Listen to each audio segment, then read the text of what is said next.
Okay, are you guys ready? चलिए शुरू करते हैं, ध्यान दीजिएगा, फोकस कीजिएगा। ओके, होमवर्क किया सबने? ओके, कल I am very sorry, yesterday मेरे को विजय सर की गाड़ी लेने जाना था हमको। सर ने नई गाड़ी ली, पता है ना? हाँ है ना? तो मेरे को भी लेके चले गए जीवन में।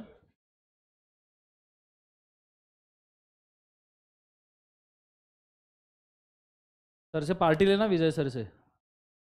अगर तुम विजय सर से पार्टी नहीं ले पाए ना, लाना दे तुम पे आज थू, समझ रहा क्या? ले लोगे ना? मेरे को तो पार्टी के नाम पे चावल का दाना भी फेंक के नहीं मारा। चलो स्टार्ट करें, बोलो हाँ या ना। ओके, होमवर्क किया है सबने? समझ में आया किस प्रकार से लिखना है? आज अपन आंसर राइटिंग के रूल्स लिख लेंगे सबसे पहले, ठीक है? उसके बाद में अगले कंटेंट तक बढ़ेंगे, क्योंकि हमको मेन मार्क्स जो दिलाने वाली चीज है वो है आंसर राइटिंग के रूल्स ओनली, ठीक है? तो चलिए आ जाइए फटाफट फटाफट, तुरंत से भी पहले। Are you guys ready? Let's go. So अच्छा, ये बंद हो जाएगा।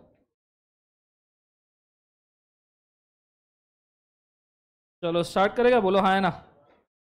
सबसे पहले आंसर राइटिंग के रूल्स समझ लेते हैं। ओके,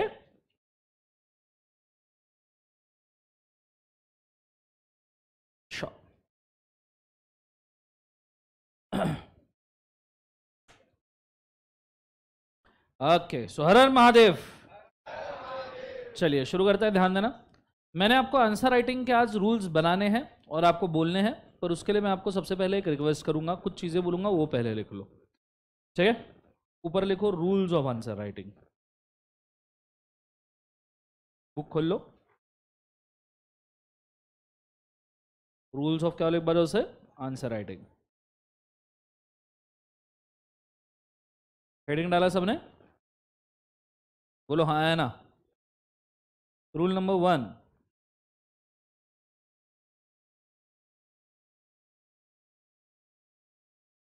कौन क्या दिख रहा है मोबाइल पे? और ऐसी आवाज वाली कौन सी वीडियो है? चलो आगे बढ़े, अब तुम लिंक मत मांगने लग जाना, ठीक है? Let's go. So rules of the answer writing. Are you guys ready? Rule number 1. Do as Darshan sir says. नहीं, ये सबसे पहला रूल है। मतलब मैं पूरे आंसर राइटिंग के रूल्स लिखवा देता हूँ, बाद में बच्चा पूछता है सर इसके जगह पे ये किया तो चलेगा क्या? आंसर है नहीं। No, NO। NO means no, no means no. जो लिखा है वही करना है। नहीं सर पर मेरे को ये सूझ रहा है, वो सूझने तक के सूझने दे, पर मैं जो बोल रहा हूं उसको चेंज नहीं करना है। कंसेप्ट समझ में आ रहा है सबको? हाँ है ना? जोर से बोले सर नो। तुम्हारे दिमाग में भी आ रहा होगा कि नहीं सर मैं तो ये सोच रहा हूं, मैं ये करूंगा, तो तू कर ले, मेरे को पूछने मत आ।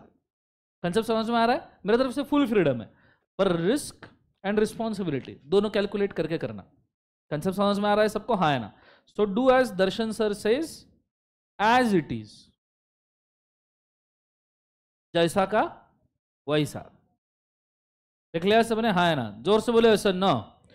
पॉइंट नंबर 8,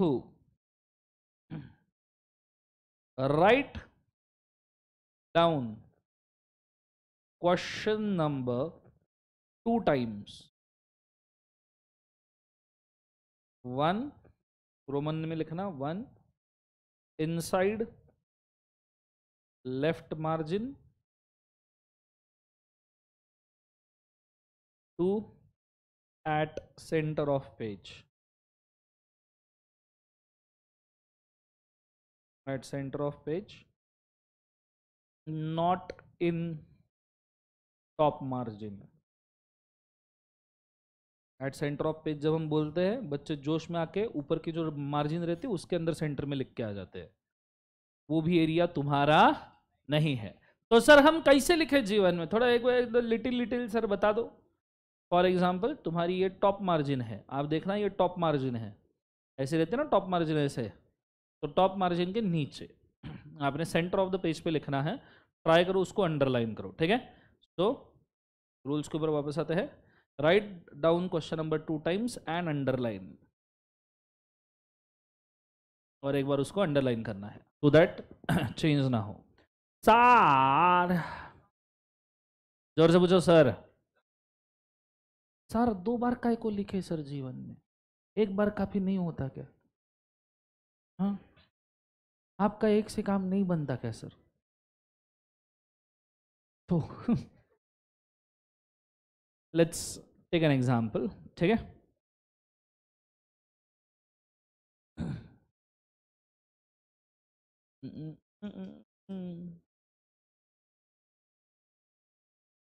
पेजेस है किसी के पास ऐसे 4-5 पेजेस जमा?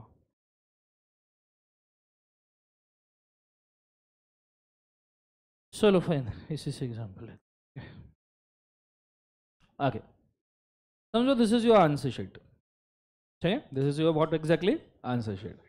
अगर आपकी ये आंसर शीट है, ठीक है, और यहाँ पे समझो आपने मार्जिन ड्रॉ की है। यहाँ पे आपने क्या ड्रॉ किया बोले एक बार? Margin, left side margin. कौन सी मार्जिन बोले एक बार? Left side. तो आपने लेफ्ट साइड यहाँ पे मार्जिन ड्रॉ की है, ठीक है? अब मैं आपको कह रहा हूं कि यहाँ पे भी आपने क्वेश्चन नंबर डालना है और यहाँ पे सेंटर ऑफ पेज पे भी क्वेश्चन नंबर डालना है। क्यों?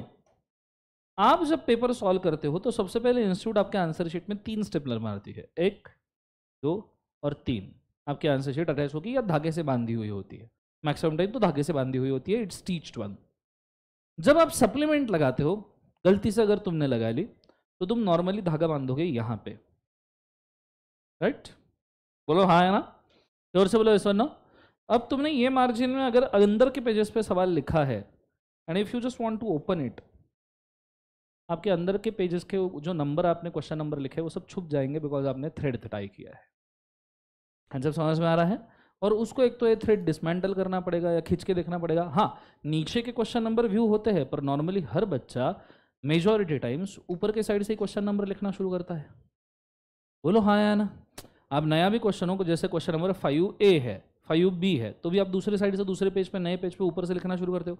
तो जहां एक्चुअली आपने क्वेश्चन नंबर पुट किया है वो स्पेस में तो दिख ही नहीं रहा ना, ठीक है? और तुमको लगता है वैल्यूअर जब दिन के 100 पेपर चेक कर रहा है तो इतना ही इंथुजियास्टिक होगा कि धागा खोलेगा, फिर उसके बाद में चेक करेगा, फिर धागा बांधेगा, उसके धागे नहीं निकल जाएंगे? अरे बोलो हाँ या ना? दैट्स वाई जब आप यहाँ पे विजिबिलिटी नहीं आती है तो यू शुड ऑलवेज राइट यहाँ पे। सर फिर स्टार्टिंग से ही क्यों लिखूं? तो क्या धागा बांधने के बाद लिखेगा फिर? इसलिए आदत लगा लो, ये पहला रीजन। दूसरा रीजन, एक ही बंदा एक ही क्वेश्चन नंबर 2 बार गलत नहीं लिख सकता। तो एंड में जो आप 10-15 मिनट क्वेश्चन नंबर चेकिंग के देते हो ना, वो आपको देने की जरूरत ही नहीं अगर आप इसी सेकंड 2 सेकंड ज्यादा देके क्वेश्चन नंबर 2 बार लिख रहे हो। और तुम एक ही बंदा, एक ही, अगर कुछ बच्चे पूछते हैं सर अगर हमने गलती से 2 बार गलत क्वेश्चन नंबर लिखा तो तू रहने दे, तू वापस आ जा। समझ में आ रहा है? तू वापस, तू जा मत उधर, ठीक है? तो सिंपल सी बात है। तो आप जब 2 बार क्वेश्चन नंबर लिखोगे तो ऑटोमेटिकली आप चेक कर लोगे कि आप सही लिख रहे हो या नहीं लिख रहे हो। सो ये 2 रीजंस की वजह से 2 बार क्वेश्चन नंबर लिखने का, एक the centre of page and the corners. Concept समझ में आ रहा है सबको? हाँ है ना? Logically everybody understood? बोलो हाँ या ना? जोर से बोलो यस और नो।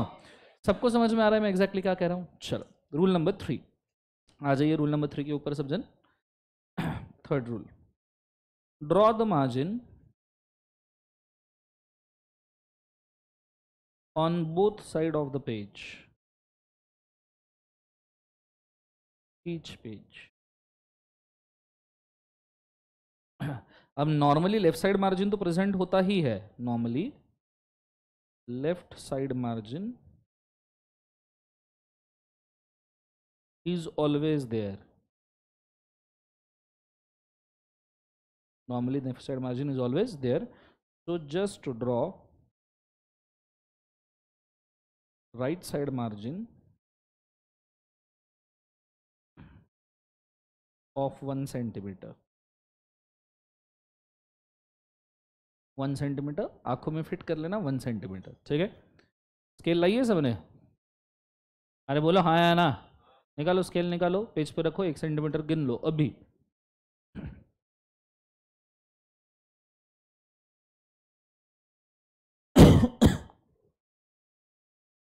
सॉरी,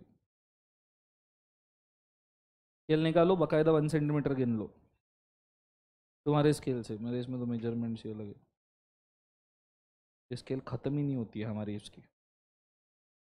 चलो गिन लिया सबने, वो आंखों में बसा लो, उतने ही सेंटीमीटर का मार्जिन होता है। मैं जब भी आंसर राइटिंग चेक करूंगा, आपके मार्जिन भी बेकार रहा, मैं आपका आंसर काट दूंगा। कुछ बच्चों की मार्जिन पोलियो वाली होती है कि मार्जिन ड्रॉ करते हो पोलियो की 2 खुराक उसको नहीं दी, तो मार्जिन ऐसे फॉर एग्जांपल ऐसा पेज इधर समझो इधर एंड होने वाला है, उनकी मार्जिन यहाँ से शुरू होती है, ऐसी ऐसी ऐसी ऐसी घुस जाती है, लगता है दूसरा पे टच करना पड़ेगा मार्जिन ड्रॉ करने के लिए। तो कृपया ऐसी हरकतें ना करें, प्लीज बी मैच्योर इनफ, ठीक है। सो ये चीज को याद रखना। अब सवाल है सर सेकंड साइड की मार्जिन राइट साइड की क्या जरूरत आन पड़ी, इतना इतना क्या अर्जेंसी है। तुम्हारे पेपर होते हैं स्कैन, तुम्हारे पेपर्स के ऊपर लगता है barcode. For example if this is your main answer sheet, main answer sheet का अगर आप रोल नंबर देखोगे ना, तो यहाँ पे आपको एक ट्राइंगल मिलता है, जिस ट्राइंगल के ऊपर आपको इन्फॉर्मेशन फिलअप करनी पड़ती है। बोलो हाँ है ना। This becomes bar code stamped, ये इस प्रकार से बार कोड स्टैम्प्ड होता है। और नॉर्मली जब भी आपका बार कोड खींचा जाता है या निकाला जाता है या बार कोड को डिसमेंटल करने की जरूरत पड़ती है, तो they stretch out the bar codes, ठीक है। वो स्टिक नोट्स निकालते हैं या बार कोड को स्ट्रेच आउट करते हैं, डायरेक्ट रीडिंग भी बार कोड का करवाते हैं। कई बार बार कोड रीडिंग मशीन आपके रोल नंबर का बार कोड नहीं पकड़ती है, तुमको उनको बार कोड फाड़ के देखना पड़ता है कौन सा रोल नंबर है। At that situation your right side of the entire paper is vulnerable. Concept समझ में आ रहा है सबको, हाँ है ना। पूरी राइट साइड पेपर की वल्नरेबल हो जाएगी। दूसरी बात, आपके पेपर बारकोड लगाने के बाद स्कैनिंग में जाते हैं, ठीक है। They put it in the scanner. Now if see the scanner is like this, इस प्रकार का आपका स्कैनर है, ठीक है। अब कई बार वो इस प्रकार से बाहर आ सकता है, कई बार इस प्रकार से बाहर आ सकता है।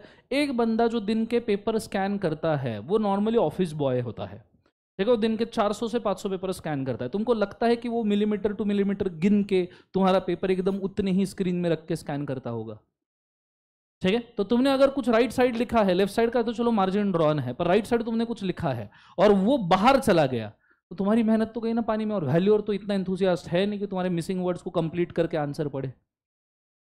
समझ में आ रहा है सबको, हाँ है ना। अपना पेपर अपनी जिम्मेदारी है, अपनी जिम्मेदारी ये है कि हमने पूरा पेपर जो लिखा है वो वैल्यूअर तक पहुंचे। कंसेप्ट समझ में आ रहा है सबको, हाँ है ना। That's why right side margin. उसकी भी एडिशन में एक और चीज होती है, कई बार वैल्यूअर लेफ्ट साइड की मार्जिन के अंदर मार्किंग नहीं देता है। बहुत सारे वैल्यूअर्स का ये क्या कहते हैं आदत होता है कि वो क्या करेंगे, वो आपको ऐसा करेंगे टिक टिक राइट साइड में नीचे मार्क्स लिखेंगे, ठीक है। कई बार आप देखना राइट साइड में नीचे मार्क्स लिखते हैं। So he should get that minimum space of 1 centimetre, जहां पे वो मार्किंग या कुछ नोट वगैरह उसको डालना है वो कर पाए। मैक्सिमम वैल्यूअर टोटल जो करते हैं उस पेपर के ऊपर, समझो तुमको 1 मार्क 2 मार्क 3 मार्क 4 मार्क ऐसे ऑब्जेक्टिव उसके मार्क दिए, एंड में वो टोटल राइट साइड में नीचे ही करेगा। तुम भी अगर वैल्यूअर होंगे तो तुम टोटल कहाँ करोगे, राइट साइड नीचे। लेफ्ट साइड में क्या मार्जिन में तुम टोटल करने जाओगे क्या, नहीं। That is why right side का margin is important. This will help your answer to be safe or protected from physical damage, as well as it will give a liberty to valuer कि right side का भी area वो थोड़ा बहुत use कर पाए। He will be happy. Concept समझ में आ रहा है सबको, हाँ है ना। एंड जब आपके बार कोडिंग के वर्किंग होंगे, स्कैनिंग के वर्किंग होंगे, तो आपका आंसर सेफ रहेगा। आइडिया क्लियर है मैं क्या कह रहा हूँ, जोर से बोलो एक बार सर नो। और दूसरा, एक बॉक्स्ड आंसर, मतलब सबसे आखिरी चीज, एक बॉक्स्ड आंसर और एक फ्री वे वाला आंसर जो है, boxed answer free way answer से कभी भी बेटर दिखता है, ठीक है। आप दो साइड मार्जिन ड्रॉ करके देखो, सीधे सिंपल। मैंने ऊपर जो आंसर लिखा, मेरी हैंडराइटिंग कितनी भी भयंकर या बुरी क्यों ना हो, when you box the answer it looks good. Clear है आंसर। वही अब इतना सा ही चीज है, देखो अब ये अच्छा दिख रहा है ना आपको, I just push it away. फर्क समझ में आ रहा है सबको, हाँ है ना। अब now it is not a boxed answer, वो ऐसा दिख रहा है कि एब्रप्टली किधर तो भी कुछ तो भी लिखा है। The way you draw the margin in front of it, आप जैसे ही उसके ऊपर मार्जिन ड्रॉ करोगे बच्चों, आपका काम खत्म हो जाएगा, आपका आंसर बॉक्स दिखेगा, एंड सामने वाले बंदे का देखने का नजरिया चेंज होता है। सिंपल सी बात है, कोई बंदा यहाँ पे कोट सूट में आए और कोई बंदा चड्डी बनियान पे आए, ठीक है, तो ऑब्वियस सी बात है किसको देखोगे, कोट सूट वाले को। बोलो हाँ मतलब डिपेंड्स ऑन चॉइस ऑल्सो, ठीक है। So it's simple as that, that's why make a boxed answer. Concept समझ में आ रहा है सबको, हाँ है ना। So this is rule number कौन सा बोले एक बार, जो से 3। कंसेप्ट समझ में आ रहा है सबको, जोर से बोलो सर नो। चलो next one, rule number 4। Sorry, divide the answer in, divide the answer in, तो इसको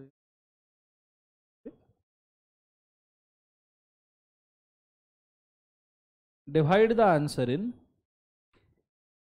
different parts such as point number A provision, point number B explanation, point number C case law, point number D answer.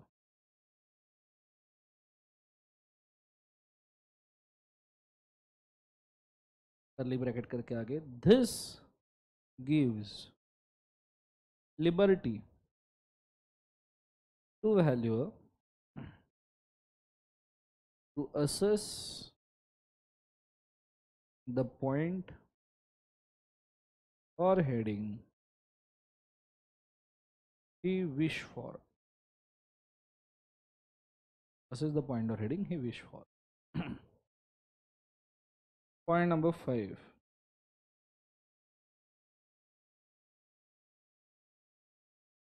Point number 5, अब एक एक heading में क्या लिखना है, जैसे पहले उसके पहले एक रूल लिख रहे, उसके पहले लिख लो all headings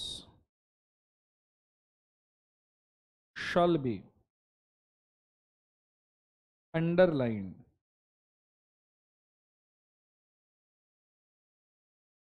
with single line and colon. All headings should be underlined with single line and colon, and leave one line gap in each heading. Give one line gap in each heading. लिख लिया सबने?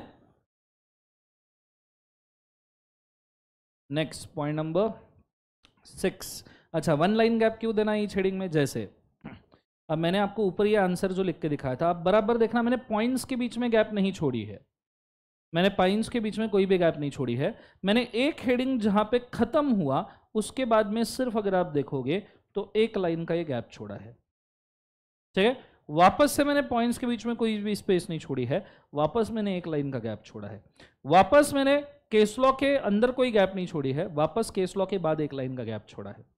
This signifies that आपका heading अलग है। और इससे एक और फायदा होता है, बहुत इंपॉर्टेंट फायदा है वो, पूछो क्या? जोर से पूछो क्या? कभी पूरा आंसर लिखने के बाद आपको ऐसा लगता है कि आप भूल गए कुछ, एक आध पॉइंट आपने ऐड करना चाहिए था, तो दिस वन लाइन का जो आपने गैप दिया है, this creates advantage and gives you the space कि आप कुछ और ऐड कर पाओ बाद में भी चाहो तो। वैसे वन लाइन गैप कोई रूल नहीं है, पर वन लाइन गैप हम इसलिए छोड़ते हैं कि बाद में हमें कुछ याद आए, एक्सप्लेनेशन हेडिंग से, प्रोविजन हेडिंग से, केस लॉ हेडिंग से, तो हम उसके अंदर ऐड कर पाए, जिससे हमारे मार्क बच पाए। अगर और आपने कुछ लिखा भी नहीं तो भी one line gap looks good, बहुत लेजिट लगता है, और ऐसा भी नहीं लगता कि आप अननेसेसरीली स्पेस वेस्ट कर रहे हो। साथ में ये हेडिंग को डिफरेंशिएट करने के भी काम में आता है। तो इसके बहुत सारे एडवांटेजेस है। एक लाइन का गैप छोड़ने की वजह से आप फर्दर पॉइंट्स ऐड कर सकते हो, आपका हेडिंग सेपरेट हो जाएगा। कंसेप्ट समझ में आ रहा है? एंड अगर आपने कुछ लिखा भी नहीं तो भी आपकी वन लाइन गैप बहुत ज्यादा अच्छी दिखती है। मेरा कंसेप्ट वो बहुत ज्यादा तकलीफ नहीं देगी। कंसेप्ट समझ में आ रहा है मैं क्या कह रहा हूं? जोर से बोलो sir no, everybody is understanding मैं क्या कह रहा हूं? बोलो हाँ या ना। चल, ये चीज होने के बाद में अच्छा, अंडरलाइन और कोलन। सर अंडरलाइन कोलन क्यों करना जरूरी है? अंडरलाइन कोलन से क्या ही फर्क पड़ जाएगा जीवन में?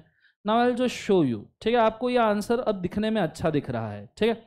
व्हाट इफ आई, ये चलो कलर फलर सब अगर अपन इसके मिटा दे जीवन में, व्हाट इफ आई जस्ट, चलो इधर जो वर्ड था, the thing what ever it is, ठीक है। अगर हम सिर्फ ये अंडरलाइंस मिटा दे, जस्ट सी द डिफरेंस। हमने अंडरलाइंस मिटा दी, आपको हेडिंग ढूंढना पड़ेगा कि प्रोविजन कहां लिखा है, एक्सप्लेनेशन कहां लिखा है, ये कहां लिखा है। क्लियर? अब अंडरलाइन नहीं है तो पैराग्राफ फॉर्म का ही आंसर हो गया। दैट्स व्हाई अंडरलाइन, अब देखो मैं अंडरलाइन ऐड कर रहा हूं, इमीडिएटली सिग्निफिकेंस बढ़ जाता है। और कुछ नहीं, बहुत एक सिंपल सुशील शानदार से सुसज्जन वाली लाइन अंडरलाइन कर दे, इमीडिएटली हेडिंग डिफरेंशिएट हो गए। डिफरेंस समझ में आ रहा है सबको? हाँ है ना? जोर से बोले एक बार sir no, everybody is understanding. अच्छा, बच्चा बहुत जोश में आके कई बार ये एक्सप्लेनेशन होता है ना, उसको बम पेलता है, एक अंडरलाइन से क्या होगा, ये दूसरा, अरे दो से क्या ये तीसरा, लिए ये पिरामिड बना के छोड़ देगा। जन्माष्टमी चल रही है ना, कोई 2-3 अंडरलाइन की जरूरत नहीं है बेटा। एक बात याद रखो, पेपर सॉल्व करने का बहुत सिंपल तरीका है, मॉडेस्ट एंड हम्बल। सबसे ज़्यादा मॉडेस्ट, सबसे ज़्यादा हम्बल, सब पेपर सबसे ज़्यादा अच्छे मार्क्स लेके जाएगा। कंसेप्ट समझ में आ रहा है सबको? हाँ ना, ये चीज़ को याद रखना। तुमने जहाँ 2 अंडरलाइन मारी वहाँ तुम्हारा ओवर स्मार्टनेस आ गया। सर पर मैं बिल्कुल ओवर स्मार्ट नहीं हूँ, वहाँ तो दिख रहा है।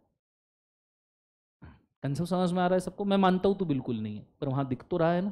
तेरा पेपर तू क्या है उसका रिफ्लेक्शन है, simple as that.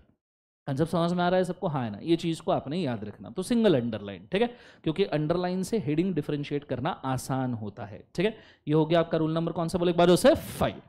Next one, rule number 6। Under the heading provision, under the heading provision, write down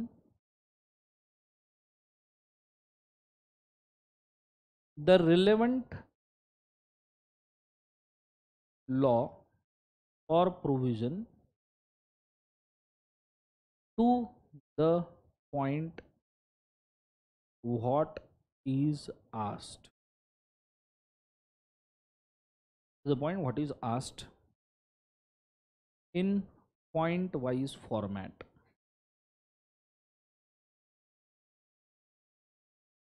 In point wise format,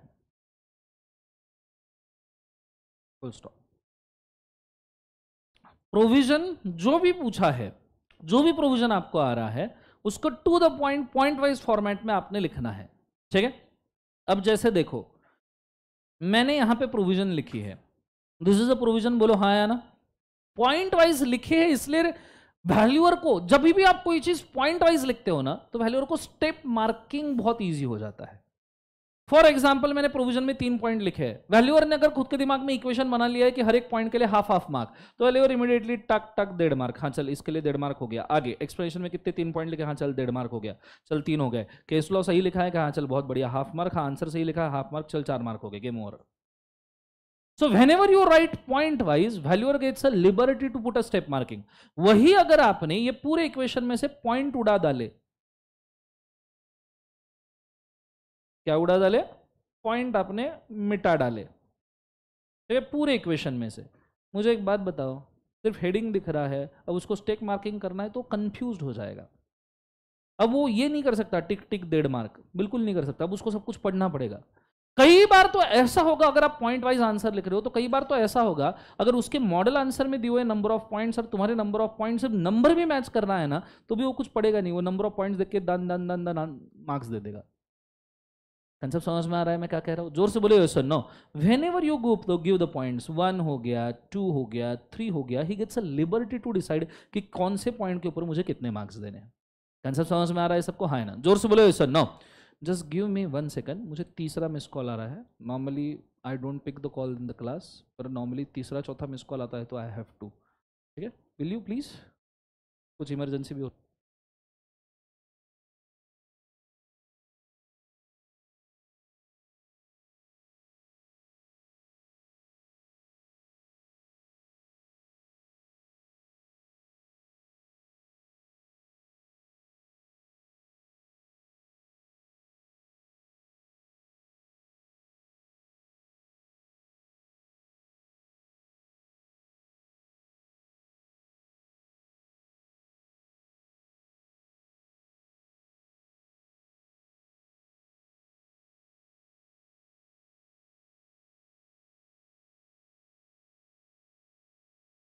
sorry, ठीक है, तीसरा चौथा miss call. Okay, are you guys ready? बोलो हाँ या ना।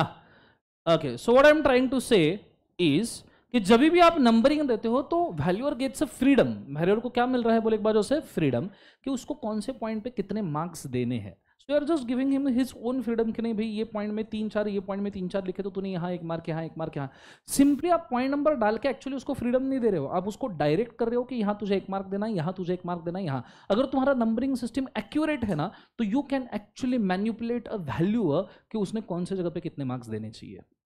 नॉर्मली अगर मैं आपको बताऊं तो एक केस स्टडी में प्रोविजन के ऊपर नॉर्मली 2 मार्क्स होते हैं, एक्सप्लेनेशन के ऊपर नॉर्मली 1 मार्क होता है, केस लॉ अगर बहुत इंपॉर्टेंट वाला है तो 1 से 1.5 मार्क केस लॉ के ऊपर होता है, और आंसर कंक्लूजन का 1 मार्क होता है। This is how the valuer numbering system works. अगर वैल्यूअर तुम्हारा आंसर चेक कर रहा है तो सबसे पहली चीज वो क्या चेक करेगा, वो चेक करेगा आंसर। आंसर अगर उसको सही लगा इमीडिएट टिक करके वो 1 मार्क दे देगा। आंसर के बाद वो, अब मैं ये बोलता हूं 6 से 10 सेकंड में ऐसी चीज कैसे होती है, मैं स्ट्रेट अवे आंसर पे शिफ्ट होऊंगा, आंसर मेरे को सही लगा 1 मार्क मैंने दे दिया, मैं आंसर से सीधा जंप करता हूं प्रोविजन पे। प्रोविजन में पूरी पढ़ूंगा नहीं, मैं सिर्फ नंबर ऑफ पॉइंट्स देखूंगा, अच्छा यहाँ पे 4 पॉइंट लिखे, चल ठीक है सफिशिएंट है, 2 मार्क दे दे, चल गेम ओवर। ओवरऑल फॉर्मेट, तीसरी चीज ओवरऑल फॉर्मेट देखेगा, टिक करके 1 मार्क दे देगा, 10 सेकंड खत्म। कंसेप्ट समझ में आ रहा है सबको, हाँ ना? This is how the situation goes. ठीक है, 6 से 10 सेकंड से ज्यादा समय तुमने उसको लगाने के लिए बोल दिया तो with every single passing second तुम्हारा हाफ से 1 मार्क कम होगा। कंसेप्ट समझ में आ रहा है सबको, हाँ ना? जोर से बोले एक बार सर नो। ये चीज को याद रखो, वैल्यूअर के दिमाग में घुस जाओ कि उसको क्या पसंद है। क्लियर है कंसेप्ट सबको? सबको समझ में आ रहा है? लास्ट बेंचर्स बोलो हाँ या ना? माइन्यूट डिटेल है पर बहुत जरूरी डिटेल्स है। ठीक है, सो मैंने प्रॉपर नंबरिंग फॉर्मेट बोला है, पॉइंट वाइज फॉर्मेट के अंदर आपको लिखना है। ठीक है, नेक्स्ट वाली चीज point number 7 under explanation. Under केवल एक बार से explanation, write down the summary of question in point 1 and start giving reasons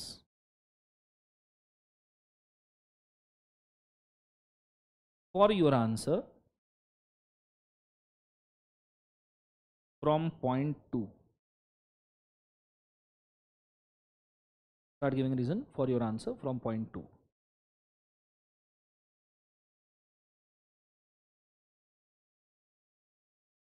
ठीक है, अब जैसे मैंने आपको कोई केस स्टडी दिया तो केस स्टडी, अब जैसे मैंने ये लिख लिया, अब मैंने आपको कोई केस स्टडी दिया तो यहां एक्सप्लेनेशन में मैं पॉइंट नंबर 1 लिखूंगा that Mr. Katappa acted on behalf of the Mahendra without knowing that the prize money declared by the क्या बार जो से बाहुबली। अब देखो मैंने पूरे के पूरे केस का एक समरी बना के यहां पे डाल दिया, एक सिंगल पॉइंट के अंदर डाल दिया, पर मैं पहले ही मेंशन कर दूं it is not easy to write the explanation. आपको सबसे ज्यादा डिफिकल्ट एरिया अगर कोई जाने वाला है तो वो है एक्सप्लेनेशन।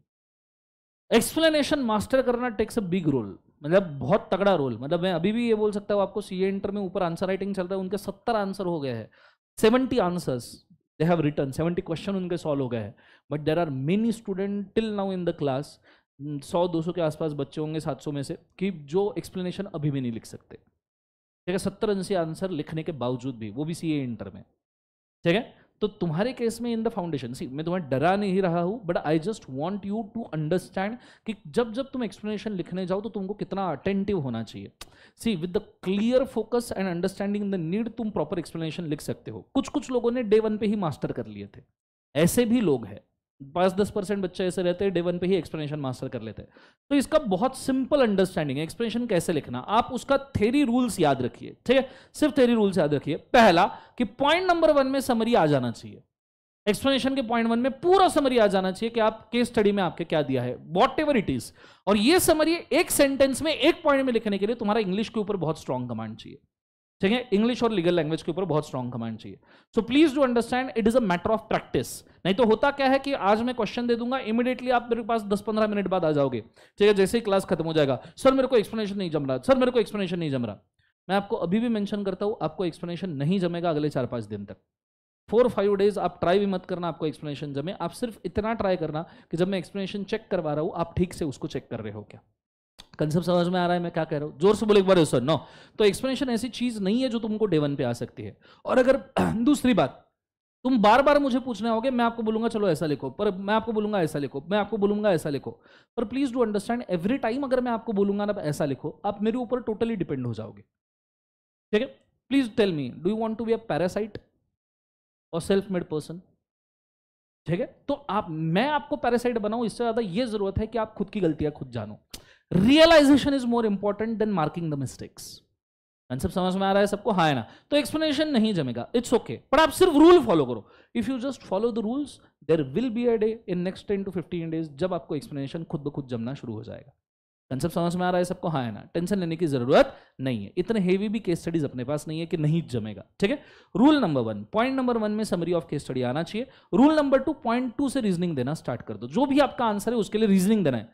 बहुत सारे बच्चों को यही तकलीफ होती है, सर मैं एक्सप्लेनेशन में क्या लिखूं, मेरे को नहीं समझ आता एक्सप्लेनेशन में क्या लिखूं। तो मैं आपको बोलूंगा कि आपके आंसर के लिए जो रीजनिंग जरूरी है वो एक्सप्लेनेशन में दो। जैसे मैंने ऊपर के क्वेश्चन में यहां पे बोला है एज अ कटप्पा, जैसे मैंने पॉइंट 1 में पूरे के पूरे फैक्ट्स दे दिए। पॉइंट 2 में मैंने क्या किया, what I did in point number 2, as you can see, as Kattappa was unaware of the offer and acted voluntarily, he is not eligible to claim the benefit of offer. तो मैंने reasoning दिया कि कटप्पा को यहां पे ऑफर का compensation क्यों नहीं मिलेगा। क्यों? क्योंकि उसने बिना ऑफर सुने ही उसके ऊपर काम करना शुरू कर दिया। So just try to explain what is your concluding answer. Explanation itself, heading is sufficient to tell you कि जो आंसर कंक्लूड करने वाले हो उसको ठीक से एक्सप्लेन करो। ठीक है, बस इतना ही चीज करना है, रीजनिंग देना है और आंसर क्यों दे रहे हो इसको ठीक से एक्सप्लेन करो। हमें एक प्रोविजन पता है, सिंपल सी बात है, हमें एक प्रोविजन पता है कि person who acts without knowing the offer is not eligible for benefit of offer. ये प्रोविजन है कि जो बिना ऑफर को जाने काम करता है वो उसको ऑफर के बेनिफिट नहीं मिल सकते। ये प्रोविजन है, बोलो हाँ या ना। And then there is our answer कि कटप्पा को कंपेंसेशन नहीं मिलना चाहिए। बराबर है? बोलो यस और नो, क्योंकि उसने बिना ऑफर को जाने काम कर लिया। बोलो हाँ या ना। पर इसके बीच की जो गैप है, दिस गैप, तुम्हें मालूम है कि भैया जो विदाउट ऑफर एक्ट करता है उसको नहीं मिलना चाहिए, प्रोविजन हुआ। कटप्पा को नहीं मिलेगा या आंसर हुआ, पर इसके बीच का गैप कौन फिलअप करेगा? This gap is explanation. आप किस तरीके से ये गैप फिलअप करते हो ये एक्सप्लेनेशन में होता है। तो आपको लिखना पड़ेगा कटप्पा इन the given case acted without knowing the offer, that's why he is not eligible for the compensation. ये आपका रीजनिंग हुआ, this फिल्स up the gap. Concept समझ में आ रहा है मैं क्या कह रहा हूं? जोर से बोले एक बार यस और नो। इधर ये सो गया क्या कर रहा है ये बंदा? नींद हो गई तेरी अच्छे से? क्या तो क्लास करी क्यों रहे अपन ने? फास्ट ट्रैक में आके भी सो रहे तो रहने देते हैं ना, है ना? इट्स वेरी गुड टू आंखें साफ कर ले तो। मेरे सपनों की रानी कब आएगी तू, और सपनों में मेरे साथ सो। ना आगे बढ़ते हो ना, लेट्स गो फोकस। ठीक है, नेक्स्ट वन। सो एक्सप्लेनेशन ये चीज को कहते हैं, लिखना बहुत आसान है, लिखना बहुत मुश्किल है। बट पॉइंट नंबर 1 आपकी summary of the case study point 1 में आना चाहिए। पॉइंट 2 से रीजनिंग शुरू होनी चाहिए। पॉइंट 2 से रीजनिंग जितने चाहिए सब के सब रीजनिंग हम एक साथ लेंगे।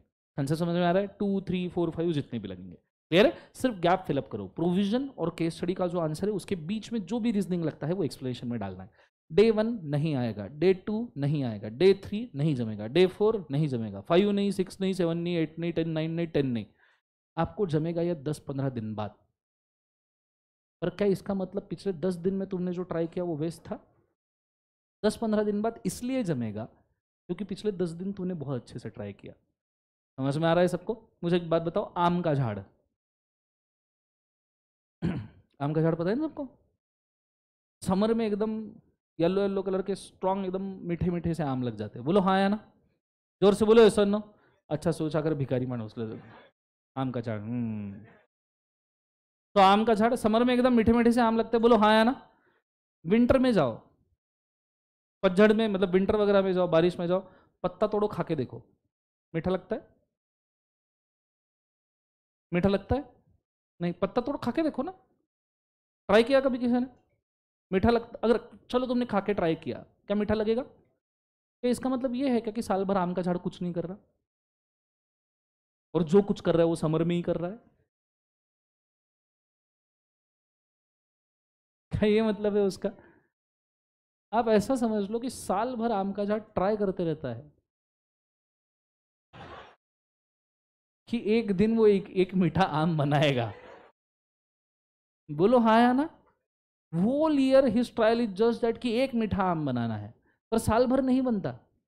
But ultimately when the proper time and proper space comes, proper atmosphere comes, इतने सारे आम एक साथ बन जाते हैं। इससे सीख तुम जो ले रहे हो वो मत लो, ये लो। समझ में आ रहा है मैं क्या कह रहा हूं? जोर से बोले एक बार sir no.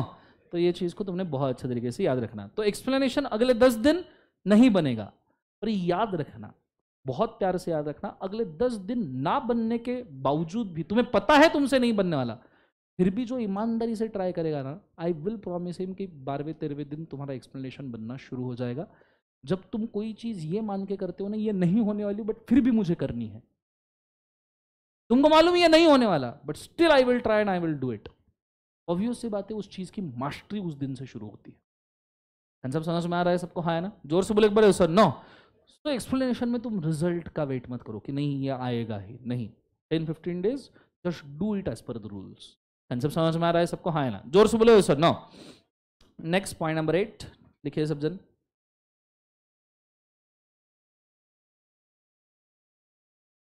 If a question involves a case law, if a question involves a case law, just write the name of the case and one line decision, one line relevant decision। One line क्या बोले एक बार उसे? Relevant decision.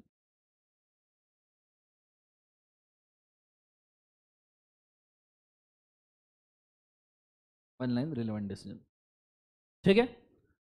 Don't, inverted commas में, don't try and explain such a relevant case law. जो case law, जैसे सवाल पूछा तुमको कि भैया बुल्टन वर्सेस जॉन का केस लॉ, जॉन्स का केस लॉ इन्वॉल्व है, मेन केस स्टडी गया तेल लेने, तुम बुल्टन वर्सेस जॉन्स ही खेलते रहे, तो तुमको मार्क्स नहीं मिलने वाले। बुल्टन वर्सेस जॉन्स के लिए मार्क नहीं मिल रहे, मार्क मिल रहे जो उन्होंने केस स्टडी पूछा उसका आंसर देने के लिए। तो कृपया, आपको केस लॉ पता है इसलिए तुम उसके ऊपर चढ़ के बैठ जाओगे, हाँ, it's not even actually worth it. Clear है कंसेप्ट सबको? हाँ है ना? जोर से बोले सर नो। ये चीज को याद रखना। इसलिए तुमने देखो मैंने क्या किया है, case law, Lalman Shukla versus Gauri Dutt, person acting without offer is not eligible to claim the benefits of offer, full stop, game over. एक भी वर्ड ज्यादा का नहीं लिखा है, एक भी, क्योंकि हर एक वर्ड जो मैं ज्यादा लिख रहा हूं उसमें मेरा 1 सेकंड जा रहा है और मेरे को मेरा समय बहुत प्यारा है। कंसेप्ट समझ में आ रहा है सबको? हाँ है ना? जोर से बोलो सर नो। चलो, ये चीज होने के बाद में next one 10, sorry my mistake, 8 and 9. So every time conclude the answer separately for what is asked,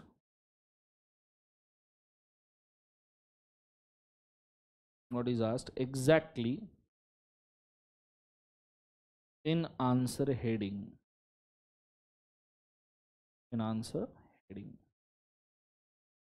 जो आपको एग्जैक्टली सवाल आया है आप बस उसी का जवाब दीजिए।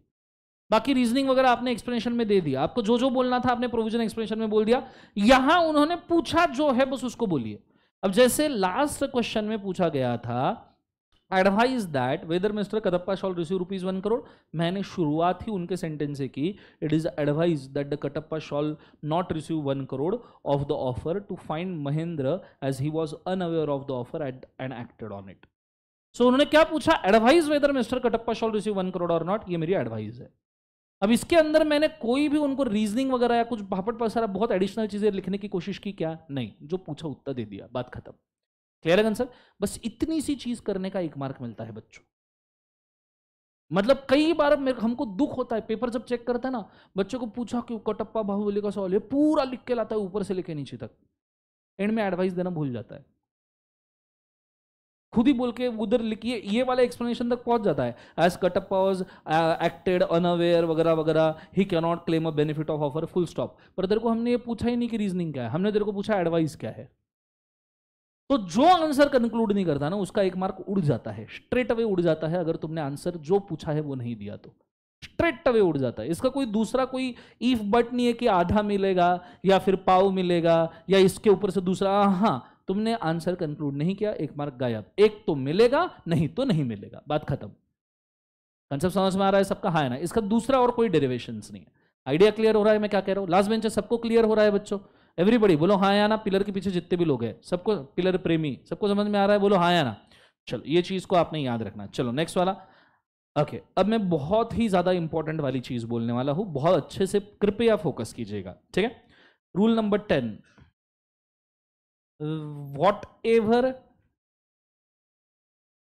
whatever heading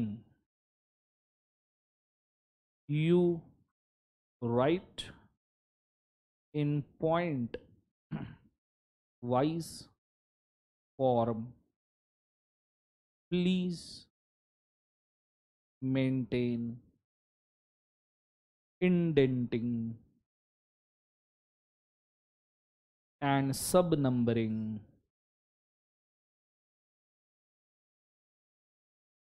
series. Whatever heading you write in point wise format, please maintain indenting and sub numbering series. Okay, anyone knows what is indenting? Indenting सुना है कभी? Okay, ये वाला जो मैं आंसर आपको बार बार दिखा रहा हूं, ठीक है, मैं एक्स्ट्रा वाली चीजें हटा दूं पहले। ये वाला आंसर मैं आपको बार बार सेम आंसर दिखा रहा हूं, सेम आंसर दिखा जा रहा हूं, ठीक है। आप जरा सा गौर अगर करोगे, थोड़ा सा ध्यान दोगे, ठीक है, तो आपको ये आंसर दिखेगा। अच्छा दिख रहा है, बोलो हाँ या ना। तुम्हारे आंसर से बेटर दिख रहा है। इस अच्छे दिखने के लिए मतलब आते से ही वैल्यूअर ने जैसे ही तुम्हारा पेपर पलटा और उसको आंसर दिखा, वो इंप्रेसिव आंसर दिखने के लिए इंडेंटिंग ये चीज की बहुत ज्यादा जरूरत पड़ती है। It is a very important for the structural format and first impression. तो इंडेंटिंग मतलब क्या होता है, थोड़ा सा अगर आप गौर करो तो आपको समझ में आएगा। मैं जहां पॉइंट नंबरिंग कर रहा हूं वहां पे मैं कोई भी वर्ड्स नहीं लिख रहा।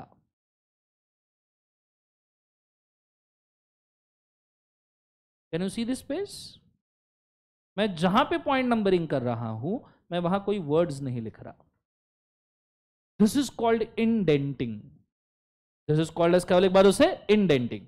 Why indenting necessary? To tell the valuer that हम नंबरिंग कर रहे हैं और हम सब नंबरिंग के लिए भी रेडी है। What if I just do it like this? ठीक है, ये तो आपको अभी अच्छा दिख रहा है। Now just see, if, as, in, shall, am, or, an, you, why, done, work, of। अब मुझे बताओ आपके नंबरिंग करके फायदा क्या जीवन में? नंबरिंग भी ढूंढना पड़ रहा है, आंसर का फॉर्मेट एकदम चेंज हो गया। बोलो हाँ या ना। जो इंप्रेशन पहले आ रहा था वो इंप्रेशन अभी आ पा रहा है क्या? बस इतनी माइन्यूट चीज कि नंबरिंग के नीचे, पॉइंट नंबरिंग के नीचे कोई वर्ड नहीं आएगा। इतनी माइन्यूट चीज की वजह से पूरा इंप्रेशन कोलैप्स हो गया। वही अब देखो, ये ऐसा का ऐसा रख रहा हूं और जो मैंने एडिशनल वर्ड ऐड किया मैं सिर्फ उनको रिमूव कर रहा हूं। एंड यू विल सी जैसे जैसे नंबरिंग क्लियर होता है ना वैसे वैसे आपको आंसर अच्छा दिखना वापस शुरू हो जाता है। Is it? जोर से बोलो सर ना। इतनी माइन्यूट चीज। दूसरी बात, इसमें तो सब नंबरिंग का काम नहीं पड़ा, पर सब नंबरिंग की भी कुछ सीरीज होती है। मैं नॉर्मली बच्चों को ऑब्जर्व करता हूं फाउंडेशन इंटर पे भी मैं ये रूल स्ट्रिक्टली बोलता हूं ऐसा ही। जब भी आप लिखना शुरू करो, जब भी आप anything you write down what ever में भी, बच्चा नंबरिंग कहां से शुरू करता है? एक, पहले तो 1 लिखता है। फॉर एग्जाम्पल दे रहा हूं मैं, ये ऊपर का नंबरिंग इधर का ऐसा चलने दो, ये दिस इज फॉर आंसर। ऐसा पॉइंट 1 लिखता है, डॉट करता है और इसके आगे लिखना शुरू करता है। व्हाट इफ तुमको अगर अब इसके आगे तुम अगर लिखोगे, हाँ ठीक है चलो कॉन्ट्रैक्ट इज गुड वगैरह ठीक है, बट तुमको अगर इसके आगे लिखना पड़ा 2 कॉन्ट्रैक्ट्स आर गुड, तो कितने कॉन्ट्रैक्ट हो गए वो? 1.2। सबसे पहली बात, जो भी नंबरिंग कर रहे हो उसको सर्कल ही मारो। Try and have circle. Curve भी मत करो, उसको कर्व करते हो कई बार ये कर्व ऐसा होता है, कई बार इधर होता है, कई इधर होता है। फिर कुछ लोग और आर्टिस्टिक में ऐसे करली ब्रैकेट डालने की कोशिश करते उसको, फिर वो करली ब्रैकेट में भलते ही कर्व दिखना शुरू हो जाते वैल्यूअर को। समझ में आ रहा है मैं क्या कह रहा हूँ? बी वेरी मॉडेस्ट, सिंपल, बहुत सिंपल सॉल्यूशन है, वन सर्कल, गेम ओवर। इसके बाद में आप कुछ भी लिखो वो उसके साथ अटैच नहीं हो सकता। Are you understanding? दूसरी बात, ये हुआ नंबरिंग का पहला वाला पैरामीटर। बच्चे नंबरिंग कहां से शुरू करते हैं? बच्चे नंबरिंग शुरू करते हैं एकदम एकदम सिंपल बात, ऐसा रोमन 1 डॉट नंबरिंग। मुझे एक बात बताओ जरा, तुम अगर मेन नंबर लिख रहे हो तो ये बेटर दिखता है या ये बेटर दिखता है? मेन नंबर अगर तुम लिख रहे हो तो ये बेटर दिखता है या ये बेटर दिखता है? कैपिटल 1 या रोमन 1? जोर से बोलो, कैपिटल 1 या रोमन 1? और दूसरी बात, अगर तुमने रोमन 1 से शुरू किया, रोमन 1 तुम्हारा मेन नंबर है, और फिर जब तुम सब नंबरिंग डाल रहे हो तब तुम लिख रहे हो capital 1। Wow, how cute, cute with the H. समझ में आ रहा है सबको? हाँ है ना? This is madness. मतलब ये बहुत कॉमन लॉजिक है, this is very simple thing, common sense. Common sense is the most uncommon thing these days, but still this is very simple and common thing कि भाई तुमको अगर आगे सब नंबरिंग की फ्रीडम चाहिए, सब नंबरिंग चाहिए, अब तुम इसको कैसे बहुत अरे अजीब व गरीब लिखते हैं, रोमन 1 कैपिटल ए, फिर उसके बाद में कैपिटल 1 स्मॉल ए। तुमको 3 सब नंबरिंग्स तक के तुम्हारी सीरीज रेडी चाहिए। What is appropriate, please do understand. ये लिखा हुआ या 1, फिर उसके बाद में स्मॉल ए, फिर उसके बाद में रोमन 1। दो लेटर्स भी एक साथ कभी नहीं आने चाहिए कि तुम ऐसा लिख रहे हो capital is main number and small is second number. समझ में आ रहा है? समझो एक दिन खुद चार्टर्ड अकाउंटेंट खुद का पेपर खुद के किसी दूसरे सीए फ्रेंड से चेक करवा रहा हो, और उसने उसको बोला अरे वो ए पॉइंट चेक कर रहे, कौन सा ये? Are you understanding? So there should be reference. Clear है कंसेप्ट सबको? हाँ है ना? So always use a numbering series. What is common sense वाली नंबरिंग सीरीज? सबसे पहले start with 1 2 3 with the circle. इससे उसको मेन पॉइंट्स आइडेंटिफाई करने में आसानी जाती है कि जी इसने 5 मेन पॉइंट्स लिखे, इससे 6 मेन पॉइंट लिखे। अगर तुम इसके साथ शुरू करते हो ए बी सी डी, तो पहले उसको ए बी सी डी कितने नंबर होते हैं वो काउंट करना पड़ेगा। अच्छा इसने ई तक लिखा क्या? अच्छा A B C D E, हाँ 5 पॉइंट लिखे। rather than you just write 1 2 3 4, उसको स्ट्रेट अवे 5 पॉइंट्स दिख जाएंगे। अब उसके अंदर अगर तुमको सब नंबरिंग करना है तो आप मेन नंबरिंग की स्पेस छोड़ दो, ये जो नंबरिंग वाली स्पेस है इसको आप छोड़ दो, यहां आप सब नंबरिंग नहीं करोगे। सब नंबरिंग आप इंडेंटिंग में लेके जाओ पॉइंट ए, ठीक है? इसको आप पॉइंट मतलब जहां से आपका मेन नंबरिंग का वर्किंग शुरू होता है, मेन नंबरिंग का वर्किंग आपका जहां से शुरू होता है, टेक्स्ट जहां से शुरू होता है, उसके नीचे सब नंबरिंग आना चाहिए। इसमें भी तुमको सब नंबरिंग करना है तो ये देखो, this text will run like this only. ए, अब एक ए आपने लिख दिया, ए के नीचे की स्पेस ब्लैंक रहेगी जब तक के वापस से मेन पॉइंट नहीं आता। कंसेप्ट समझ में आ रहा है? उसके भी नीचे आपको सब नंबरिंग करना है, गो फॉर, कोई दिक्कत नहीं, बिल्कुल कर सकते हो, कोई गलत नहीं है। सब नंबरिंग सब नंबरिंग 1, वो भी देखो मैंने कहां से लिया, जहां ऊपर के नंबर उसके मतलब सुपीरियर नंबर का टेक्स्ट जहां पे शुरू होता है वहां पे तुम्हारा सब नंबर आना चाहिए, ठीक है? और यहां ए के नीचे की स्पेस मैंने ब्लैंक रखी। अब मेरा जो रोमन छोटा 1 आया है ना, मैं उसके आगे टेक्स्ट सिर्फ उसी के सामने रन करूंगा, मैं उसके नीचे का स्पेस ब्लैंक छोड़ूंगा जब तक ए बी या 1 नंबर वापस नहीं आता। Are you understanding? This thing is called as indenting. और मैं आपको ये मेंशन करना चाहूंगा, अगर आप ऐसा लिखते हो ना तो आपके आंसर को 4 चांद लग जाएंगे, इतना ब्यूटीफुल आंसर दिखेगा कि वैल्यूअर को ये देखना कितना आसान है कि भाई साहब इसमें सब नंबर ये है, रिलेवेंट नंबर ये है। तुम्हारे नंबर कैसे दिखते हैं? 1। ये देखो, मतलब मेरे को अब बताओ इसमें सब नंबरिंग क्या और इसमें मेन नंबरिंग क्या? तुम क्या लिखते हो? 1 2 ए बी रोमन 1 3 4, कौन सा क्या पकड़ू मैं इसमें? Are you understanding? This is madness. Is it very clear? This is very simple and common thing जो वैल्यूअर एक्सपेक्ट करता है। कंसेप्ट समझ में आ रहा है मैं क्या कह रहा हूँ? सो इसलिए मैं आपको मेंशन करता हूँ राइट डाउन द इंडेंटिंग। तो ये सब नंबरिंग का सीरीज इसी प्रकार से लिख के रखिए कृपया, जैसा मैंने बोर्ड पे ड्रॉ किया है, ठीक है? Write down like this only, उसी के नीचे लिखे फॉर एग्जाम्पल, ठीक है? और 1 2 का टेक्स्ट उसके सामने रन हो रहा है, 3 4 का टेक्स्ट उसके सामने रन हो रहा है। Please right it like this. छोटी छोटी चीजें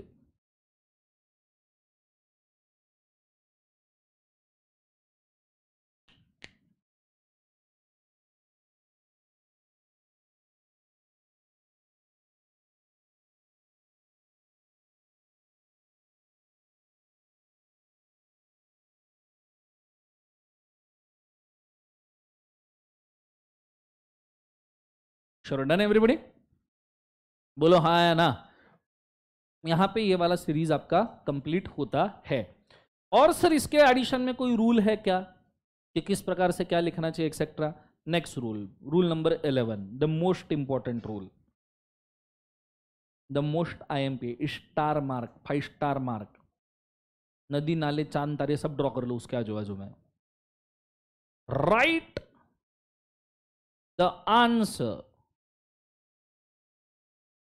in your own language. If content is 100% right,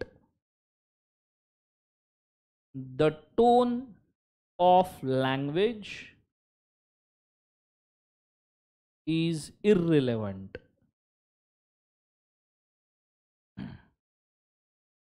Is irrelevant. The tone of the language is क्या एक बार उसे irrelevant, the most important. पर सर पर वो मॉड्यूल का लैंग्वेज तो बहुत इंपॉर्टेंट है ना सर।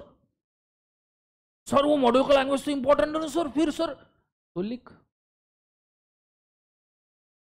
इंपॉर्टेंट है ना तो लिख, लिख सकते हो। अरे बोलो ना, लिख सकते हो मॉड्यूल का लैंग्वेज। मैं बोल रहा हूं लिखना ही है। चलो ये रूल को अब भी चेंज करता है इमीडिएटली, अर्जेंटली। मॉड्यूल का ही लैंग्वेज लिखना है सबने, आज से सब मॉड्यूल का लैंग्वेज लिखेंगे। लिख सकते हो? अच्छा कितना भी ट्राई किया, पॉसिबल लग रहा है आपको कि जैसे के वैसे वर्डिंग्स आएंगे? बोलो हाँ या ना। जब मालूम है वहां नहीं पहुंच सकते तो एटलीस्ट ये ट्राई करो ना कि कंटेंट 100% क्लियर करो, तुमको मार्क्स पूरे मिल जाएंगे। मैं ऐसे लिख के पास हुआ है, मैं CS दोनों है, तो एक्चुअली तुम्हारा 100% कंटेंट राइट है, तुम्हारे लैंग्वेज से फर्क नहीं पड़ता।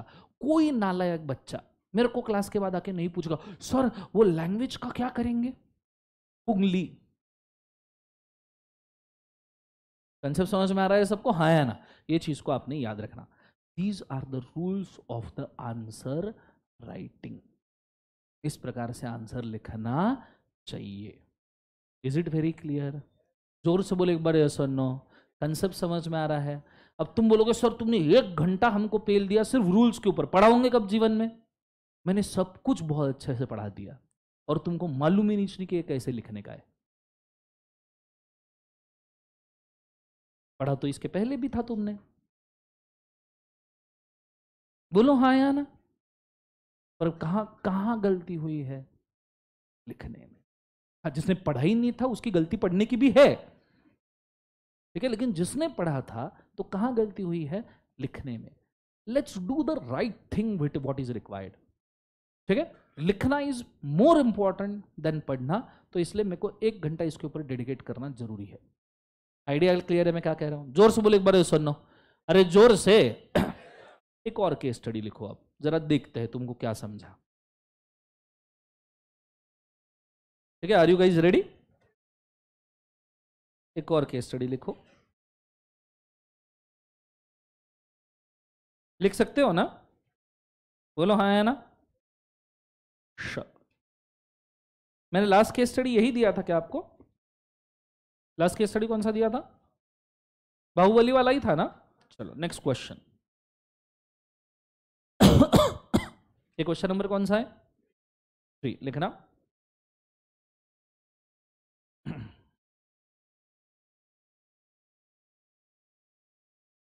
Okay.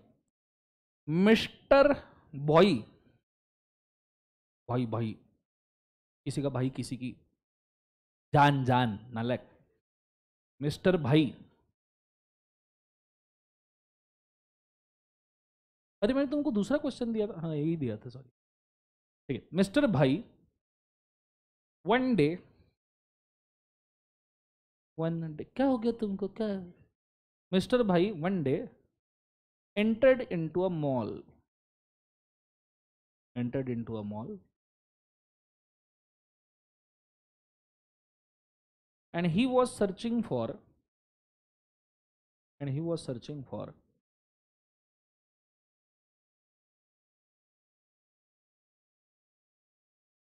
a good dress, a good dress for his girlfriend, for a good dress for his girlfriend Jacqueline. For his girlfriend Jacqueline. Full stop. So he saw the price tag. He saw the price tag.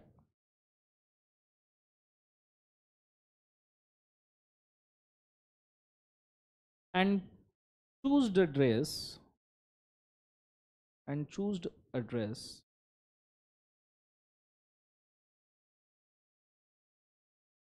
And went on a counter to purchase the same. Went on a counter to purchase the same.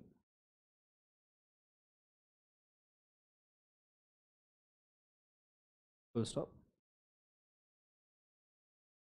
Purchase the same. Miss Katrina. Miss Katrina. A sales counter manager. Miss Katrina, sales counter manager, refused to sell the dress. Refused to sell the dress at relevant price. At relevant price. Full stop. Relevant price on price tag. On price tag add करो. On price tag. Mr. Sallu got frustrated. Mr. Bhai, sorry. Mr. Bhai got frustrated.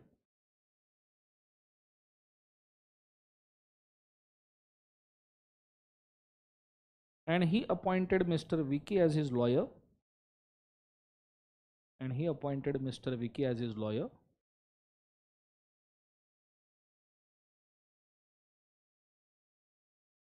Vicky as his lawyer.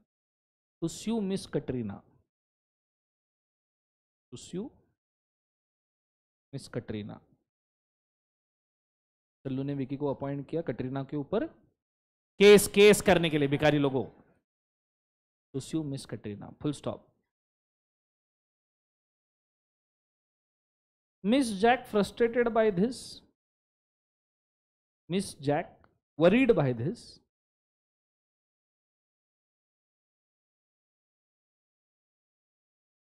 Called you to her farmhouse. अरे लिखो. Miss Jack worried by this called you to her farmhouse.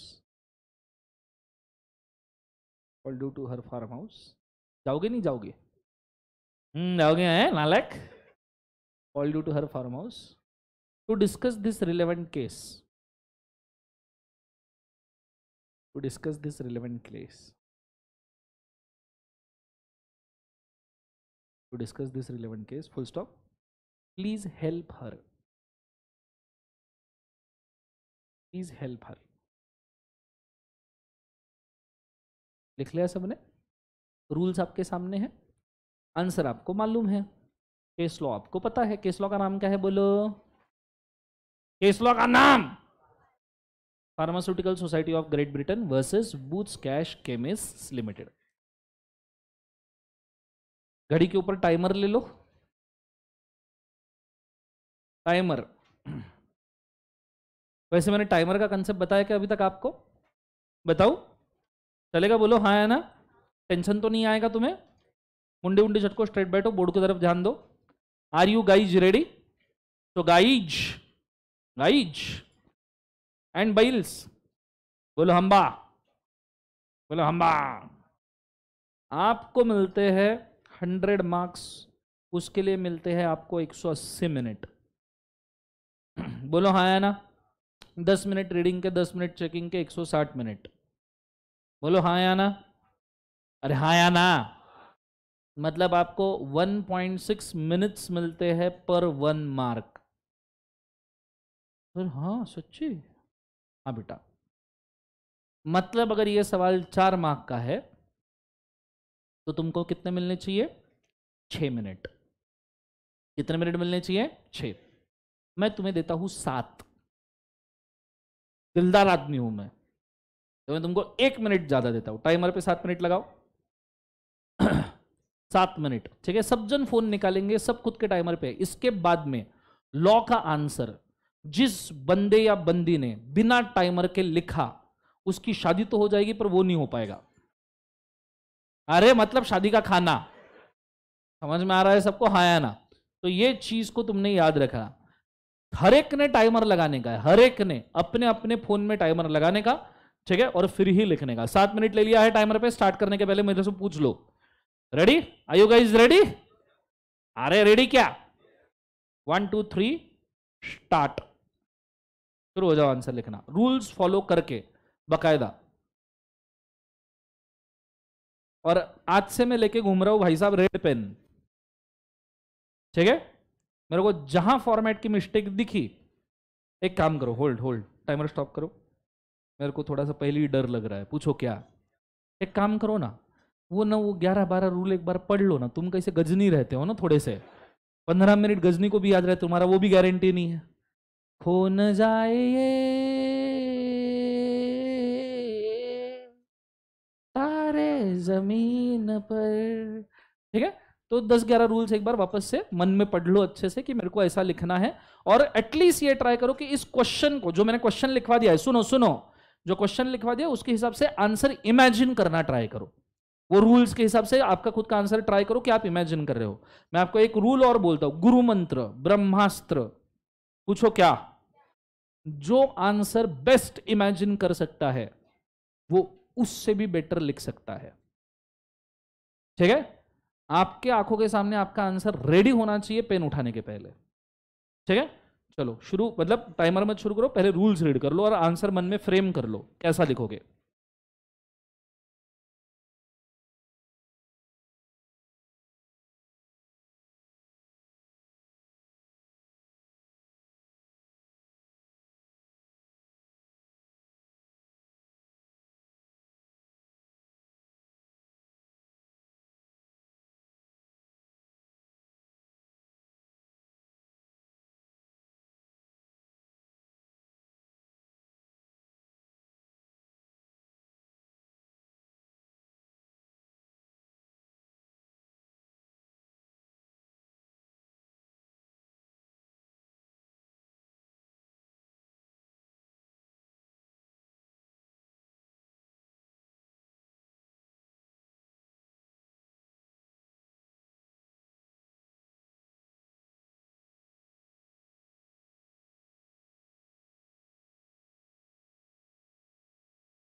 Answer लिखना शुरू नहीं करना है आपको, सिर्फ rules read करने हैं फिलहाल, ठीक है। मैं आपको आंसर लिखने के लिए समय दूंगा और वो टाइमर में ही होना चाहिए, ठीक है। एक एक रूल पढ़ के एक एक पॉइंट मत लिखो, ठीक है। Just rule, read the rules first, उसके लिए समय दो, फिर आप लिखोगे। रूल सबको याद हो गए हैं क्या?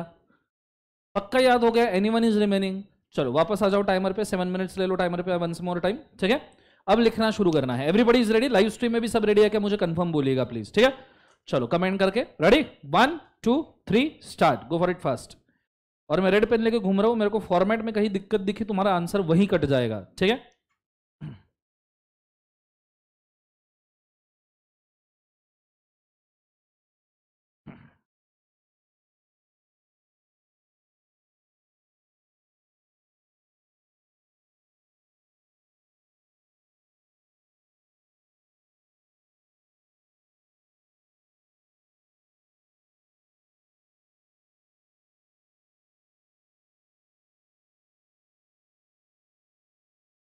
मार्जिन बहुत छोटी हो रही है।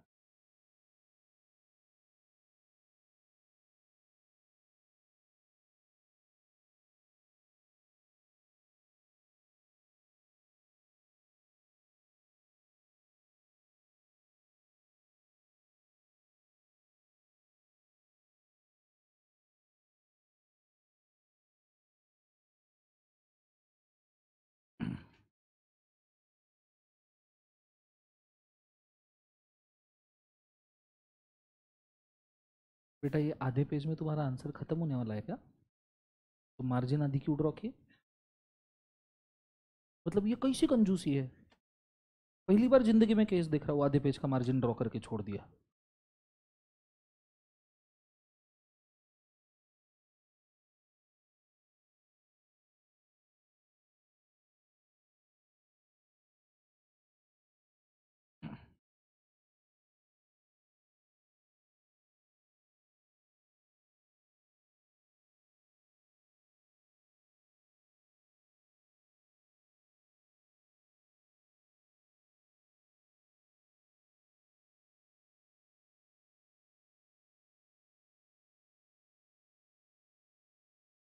पॉइंट्स के बीच में लाइंस नहीं, पॉइंट्स के बीच में लाइंस नहीं छोड़ने हैं, ठीक है? सिर्फ हेडिंग्स के बीच में लाइंस चाहिए।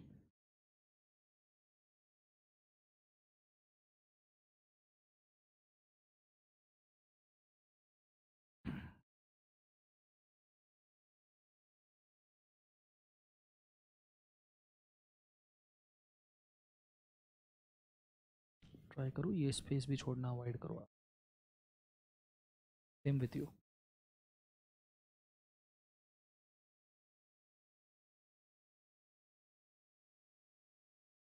नहीं, बुक इतनी सी मार्जिन किलो भर के ड्रॉ करके रख दी।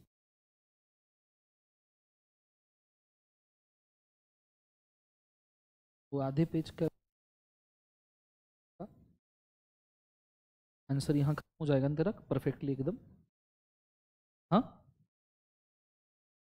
लाइन वाली बुक लेके आओ। क्या है, कैसे लिखोगे? एग्जाम में लाइन वाला पेपर आएगा, विदाउट लाइन वाला आएगा? भी हो जाएगी।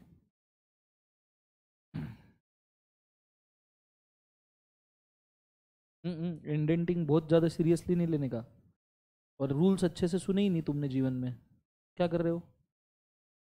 वापस रूल्स पढ़ो, जाओ रूल्स पढ़ो।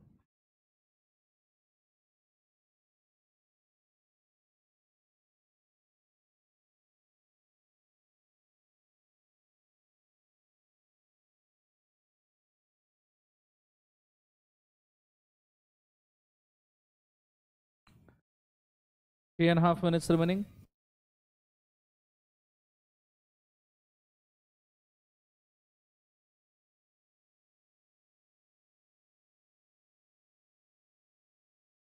क्वेश्चन नंबर मुझे आंसर के पहले चाहिए सेंटर में।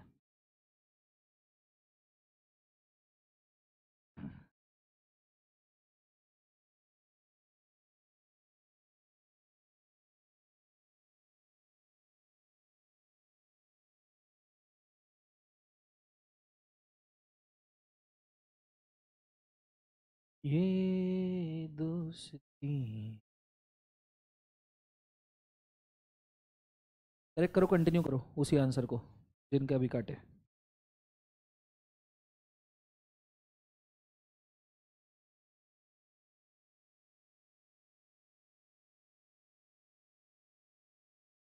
प्रोविजन को अंडरलाइन, वन सिंगल अंडरलाइन, इसलिए मैं बोलता हूँ रूल्स पहले पढ़ो।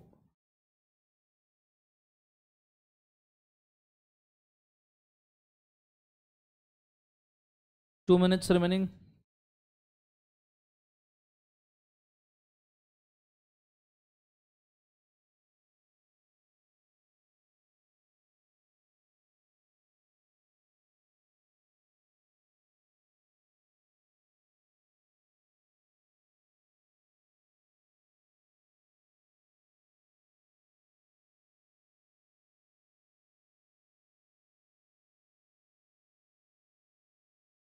क्वेश्चन नंबर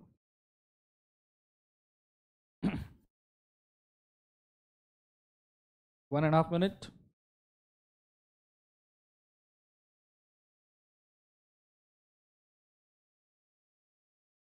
जिस पेन से लिख रहे हो उसी पेन से अंडरलाइन करना।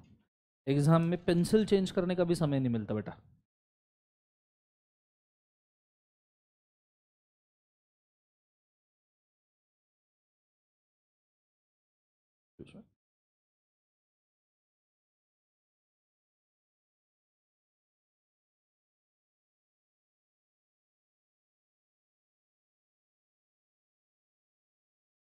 लेफ्ट साइड आपने ड्रॉ नहीं किया तो भी चल जाएगा मार्जिन, अगर आपका इंडेंटिंग वैसे ही मेंटेन हो रहा है तो।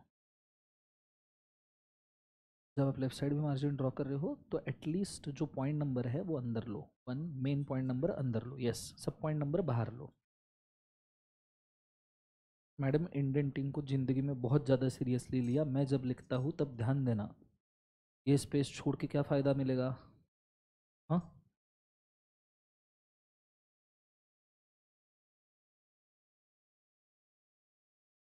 20 seconds।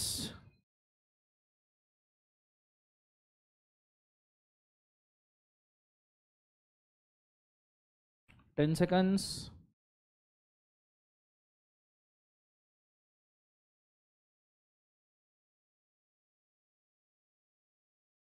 Times up. चलो कितने लोगों का खत्म हुआ answer? Raise your hand. Okay, format check कर लो एक बार। ओके, कितने लोग वापस से हाथ रेज करो। कितने लोग? 1 2 3 4 5 6। गुड। कितने लोग बैठे क्लास में? 200 के आसपास। 200 में से कितने लोगों ने कंप्लीट किया? 6। राइट। वो भी तब जब अभी अभी आंसर राइटिंग फॉर्मेट बोला है, क्लास में मस्त एसी शुरू है, साइड वाले दोस्त का आंसर देख के भी लिख सकते हैं, टीचर ने अभी अभी समझाया है कैसे लिखना है। इतना सब कुछ होने के बावजूद भी अगर 150 200 में से सिर्फ 6 लिख रहे हैं, अब उनके भी मैंने चेक नहीं किए, मैं चेक करूंगा तो मैं उसमें भी वाट लगाऊंगा, बट लेट्स अज्यूम कि 6 के 6 को लोगों ने अगर सही लिखा है। ये सबसे तो भिखारी रिंगटोन्स बदलो तुम्हारी।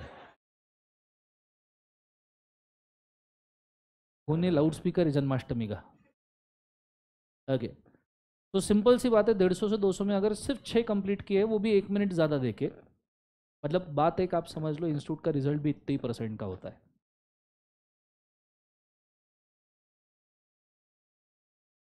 This is truth. ठीक है, अब मैं ये नहीं कह रहा कि जिन 6 ने लिखा है वैसे वही पास होने वाले हैं। I am just saying that कि इंस्टीट्यूट जो कर रही है वो कुछ गलत नहीं कर रही है। तुम एक ही सवाल 7 मिनट का जो अभी अभी पढ़ा, अभी अभी रूल समझे, या चलो 1 1.5 2 दिन पहले पढ़ा होगा, जिसका केस लॉ तुम्हारे सामने होगा, चलो केस लॉ के पॉइंट्स वगैरह तुम्हारे पास होंगे, वो तुम 7 मिनट एक एक्स्ट्रा मिनट लेके भी प्रॉपरली कंप्लीट नहीं कर पाए, तो फिर इंस्टीट्यूट को कोर्स के कोई फायदा ही नहीं है। फिर सिंपल सी बात यह है, गलती मेरी है कि मैं सही समय पे सही आंसर सही तरीके से खत्म नहीं कर पाया। वो तो तुम ये सोच लो, तो एटलीस्ट तुम फॉर्मेट में तो भी ढल रहे हो। सो सबसे पहली चीज, जितने लोगों के आंसर कंप्लीट नहीं हुए हैं, सबसे पहले खुद की गलती को मान लो कि मेरे को इंप्रूवमेंट की जरूरत। अच्छा, मैं ये नहीं कह रहा जो पास होके निकल गए हैं उनको इंप्रूवमेंट की जरूरत नहीं, उनको भी है, वो उधर जाके मिट्टी खा रहे हैं, मैं ही खिला रहा हूं। ठीक है, तुम्हारे साथ में एक एडवांटेज बहुत अच्छा क्रिएट होगा कि जब तुम इंटर लेवल पे आओगे तो ऑलरेडी फुल फिनिश्ड रहोगे, क्योंकि प्रॉपर आंसर राइटिंग फॉर्मेट में यहीं से लिखना सीख जाओगे। कंसेप्ट समझ में आ रहा है सबको? हाँ है ना? जोर से बोले सर नो। तो सब जन पहले ये मान लो कि हाँ मेरे को इंप्रूवमेंट की जरूरत है, गलती हुई है, इट्स ओके। और मैं इसके बाद में अब जो भी आंसर लिखूंगा बहुत अच्छे से लिखूंगा, और मैं ट्राई करूंगा कि मैं इससे अच्छे से कंप्लीट करूं। कंसेप्ट समझ में आ रहा है मैं क्या कह रहा हूं? जोर से बोले एक बार sir no. Okay, I will give you 2 more minutes, finish your answers, go for it fast. करो करो, खत्म करो।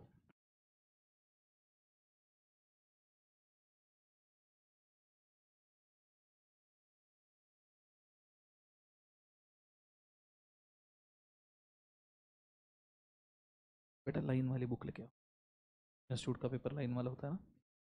ठीक है।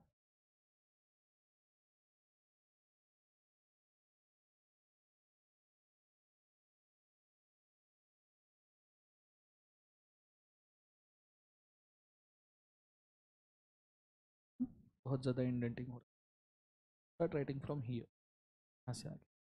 वैसे ही तुम्हारा हैंड राइटिंग बड़ा है, चांसेस है तुमको सप्लीमेंट कंफर्म लगने वाला है। ठीक है, तो सप्लीमेंट बढ़ाने का नहीं। अच्छा मुझे एक बात बताओ, सप्लीमेंट लगाना अच्छी बात है बुरी बात है? आपका हो गया खत्म? नो,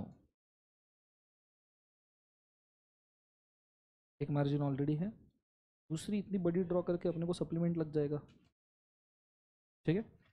तीसरी बात, एक्सप्लेनेशन प्रोविजन के नीचे का पूरा स्पेस ब्लैंक जा रहा है। फॉर्मेटिंग मेरे आंसर का देखो और इमेजिन करो तुम्हारे फॉर्मेट से कंपेयर कर, नहीं जरूरत ही नहीं है, और इतनी बड़ी तो बिल्कुल जरूरत नहीं है। मैंने सिर्फ इंडेंटिंग मेंटेन करने के लिए कहा। मैंने, आपने मेरा आंसर देखा होगा तो मैंने वहां लिखा है रूल्स में, इसलिए मैं बोलता हूँ रूल्स ठीक से पढ़िए। Already left side margin draw की होगी तो आपको वापस से लेफ्ट साइड की दूसरी मार्जिन ड्रॉ करने की जरूरत नहीं है, रूल्स में पढ़िए। इसलिए मैंने बहुत सटीक रूल लिख के दिए हैं। दैट्स व्हाई मैंने ऊपर ये भी लिख के दिया एज इट इज, इसको फॉलो कीजिए। रूल्स पढ़ो पहले ठीक से।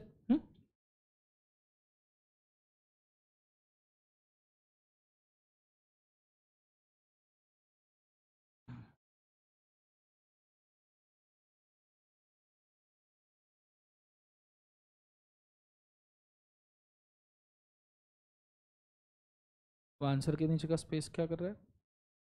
ब्लैंक छोड़ दिया, ब्लॉक। आंसर हेडिंग के नीचे, हाँ आप ही, ओके। बहुत सारे लोग आंसर हेडिंग के नीचे का जो ब्लॉक रहता है या केस लॉ हेडिंग के नीचे का वो ब्लैंक छोड़ देते हैं। कोई ज़रूरत नहीं है चीज़ की, ठीक है, उसको फिल करो पूरा। वैसे भी हेडिंग सेपरेटली दिखाने के लिए हमने अंडरलाइन किया है उसको। चलो, हो गया सबका पक्का? बोलो हाँ है ना? एवरीबडी यस और नो? Okay good. एक और केस स्टडी लिखो, चलो, one more case study. Are you guys ready? बोलो हाँ है ना? चलो नेक्स्ट केस स्टडी।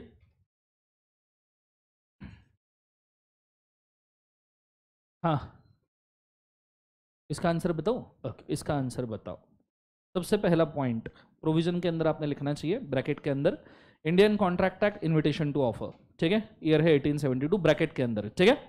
उसके बाद में point number 1, invitation to offer means क्या?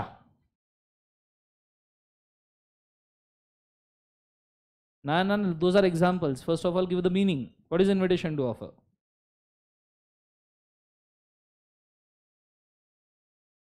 Invitation to offer is an expression to invite a person to give the offer for the relevant contract, ठीक है। इन्विटेशन टू ऑफर का आपके पास जितना भी टेक्स्ट है वो आप यूज कर सकते हो। जैसे मैं इन्विटेशन टू ऑफर के लिए अगर आपको मेंशन करूं, कहां गया वो?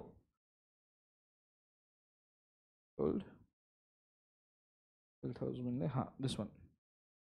If a person without expressing his final willingness proposes a certain term which he is willing to negotiate, it is called as invitation to offer. ये भी आप टेक्स्ट लिख सकते हो। तो आपके मीनिंग के हिसाब से इन्विटेशन टू ऑफर क्या होता है, ये पॉइंट 1 में आएगा। क्लियर है कंसेप्ट सबको? हाँ है ना? पॉइंट 2 में, the invitation to offer is not an actual offer, so the acceptor have a right to reject an invitation to offer on a time. जब आप ऑफर दे रहे हो, प्राइस टैग वाली टी शर्ट लेके जा रहे हो, ड्रेस लेके जा रहे हो काउंटर पे, तो एक्सेप्ट करने वाला बंदा उसको क्या कर सकता है, बोले एक बार उसे reject. Point number 3, invitation to offer when acted upon results in offer. Invitation to offer acted upon results in काय में, बोले एक बार ऑफर। इसके जगह पे आप ये भी कर सकते हो कि मैंने केस लॉ के अंदर आपको जो चीजें लिख के दी थी, ठीक है, उनमें से भी आप पॉइंट्स बना सकते हो। जैसे आप लिख सकते हो यहां पे, जैसे यहां पे मैंने नीचे कहा, person acting on invitation creates only offer, or a person acting on the offer have a choice to decide the acceptance। तो ये भी पॉइंट्स आप ऐड कर सकते हो अगर आपको चाहिए तो सिंपली आपने प्रोविजन में पॉइंट 1 में लिखना चाहिए इन्विटेशन टू ऑफर का मतलब क्या है। पॉइंट 2 में आपने लिखना चाहिए इन्विटेशन टू ऑफर वर्क कैसे करता है। पॉइंट 3 में आपने लिखना चाहिए कि इन्विटेशन टू ऑफर को रिजेक्ट किया जा सकता है या नहीं। मेरे concept 2-3 point more than enough. सबको समझ में आ रहा है मैं क्या कह रहा हूं? जोर से बोले सर ना। When we go into the explanation में हम गिवन केस डिस्कस करेंगे। तो हमारा गिवन केस क्या है? That is, Mr. भाई took a dress with a price tag and asked for the purchase of the same, which Mr. Katrina, a sales counter manager, rejected. Right? Facts close. Point number 2. Considering the situation, the price tag is just an invitation to offer. So Miss Katrina have every right to reject such a sale. Concept समझ में आ रहा है? And this contract will not be binding. यहां तक idea, आपने reason दे दिया। अब देखो पॉइंट 1 में मैंने पूरा केस स्टडी छाप लिया। Mister Bhai took a dress with a price tag and give at the sales counter for purchasing the same. Facts खत्म। अब इसमें तुम ये छोड़ दो जैकलीना ने तुमको बुलाया वगैरह, वो रिलेवेंट नहीं है। रिलेवेंट मैटर ऑफ फैक्ट के ऊपर फोकस करो कि भैया ड्रेस उठाया, सेल करने परचेस करने के लिए गया, टाइम पे रिजेक्ट हो गया। Just this is the fact. मैंने आजू बाजू में जितनी भी चीजें दी है ना वो डेकोरेशन के लिए दी है। तुमको यह समझ में आना चाहिए कि सब्जेक्ट मैटर क्या है और डेकोरेशन क्या है। डेकोरेशन को बाजू में रखो और मेन गणपति आ रहे हैं ना, गणपति का दिखावा होता है, बोलो हाँ या ना। ब्लेसिंग कौन सी चीज से मिलने वाले? गणपति से मिलने वाले, डेकोरेशन से मिलने वाले? Find out the idol. Concept समझ में आ रहा है सबको? हाँ ना। तो बेसिक क्या है कि भैया भाई ने ड्रेस उठाया, परचेस करने के लिए गया, रिजेक्ट हो गया। This is the basic point. और पॉइंट 1 ऑफ एक्सप्लेनेशन में आपको पूरा बेस ही लिखना है, दैट्स ऑल। ठीक है। पॉइंट 2 में as the price tag is just invitation to offer, miss Katrina have every right to reject the dress. Miss Katrina have every right to reject the क्या बोले उसे? Dress. Point number 3, acting on invitation to offer और acting on a price tag does not binds the contract. Concept समझ में आ रहा है मैं क्या कह रहा हूं? जोर से बोलो यस और नो। अब उसमें इसने लॉयर अपॉइंट किया विकी को, उसने जैकलीन ने तुमको बुलाया, ये सब डेकोरेशन है। ये तब काम में आएगा जब हम आंसर देंगे। एक्सप्लेनेशन हो गया। नीचे केस लॉ। केस लॉ के अंदर कौन सा? Pharmaceutical society of Great Britain versus Boots cash chemists limited. एक लाइन में decision, the price tag is just a invitation to offer, acting on a price tag does not creates a acceptance. Clear है concept सबको? हाँ है ना? जोर से बोलो यस और नो। नीचे answer, in the given case we advise miss Jacqueline, we advise miss क्या बोले एक बाजू से? जैकलीन, दैट मिस्टर भाई cannot sue miss Katrina for purchase of the same dress. ठीक है। हम जैकलीन को एडवाइस कर रहे हैं कि भाई ने कटरीना के ऊपर केस करना नहीं चाहिए, क्योंकि हमको पूछा यह है कि जैकलीन को आपने क्या एडवाइस देना है। वो आपको पूछा कि उसको हेल्प करो ना। So advise miss Jacqueline that mister Bhai she shall tell, ऐसा लैंग्वेज भी आप यूज कर सकते हो, that she shall tell miss Bhai not to sue miss Katrina because she has every right to reject the invitation to offer, that is a price tag. Full stop. सब समझ में आ रहा है मैं क्या कह रहा हूं? जोर से बोलो यस और नो। कितने लोगों का नियरली सेम आंसर आ रहा है? Nearly, good, fine. अब देखो खुद का आंसर ठीक लग रहा है पढ़ने के लिए? मुझे एक सवाल का जवाब दो, खुद के आंसर पे मार्क्स दे दोगे अभी? अरे बोलो हाँ या ना, जोर से बोलो यस और no. So that is what I am saying, don't be parasite. खुद के रियलाइजेशंस में आओ कि हाँ मेरा सही जा रहा है या नहीं आ रहा है, and this will improve with every single passing day, don't worry. ठीक है। यस मैम बोलिए, आपने हाथ रेस किया था।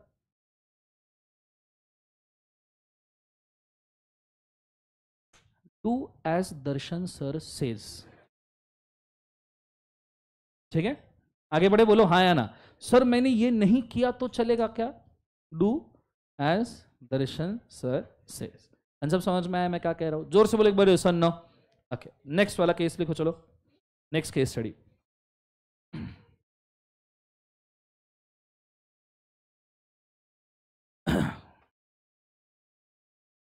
लिखना।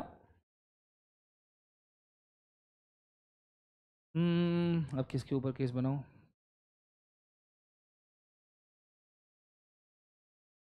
Mister एडीजेड,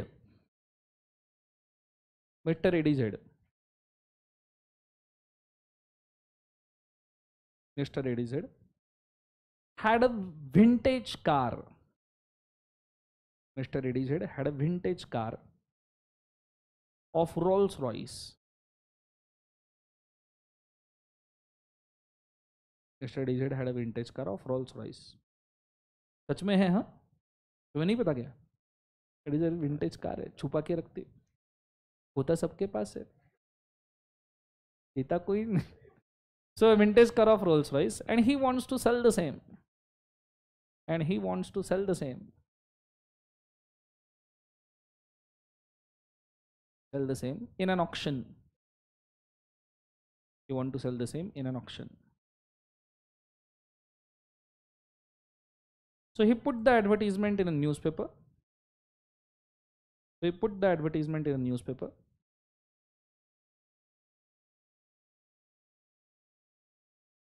Put the advertisement in a newspaper with a photo of the car. With a photo of the car.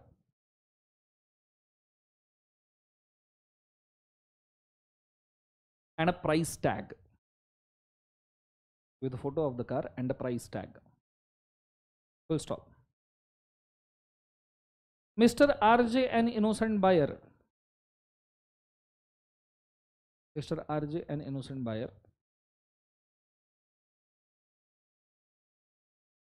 want to purchase the car. Want to purchase the car.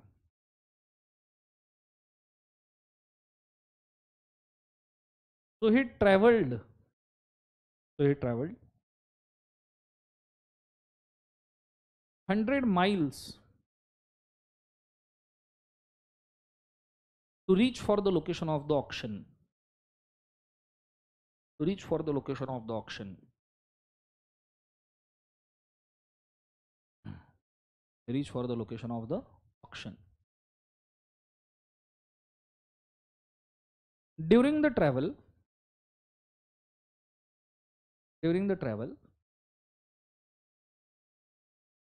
he lost his luggage. During the travel, he lost his luggage.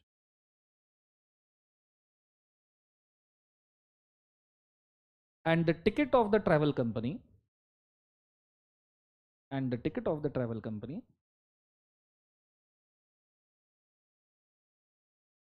provided for the compensation, provided for the compensation of only rupees 10,000,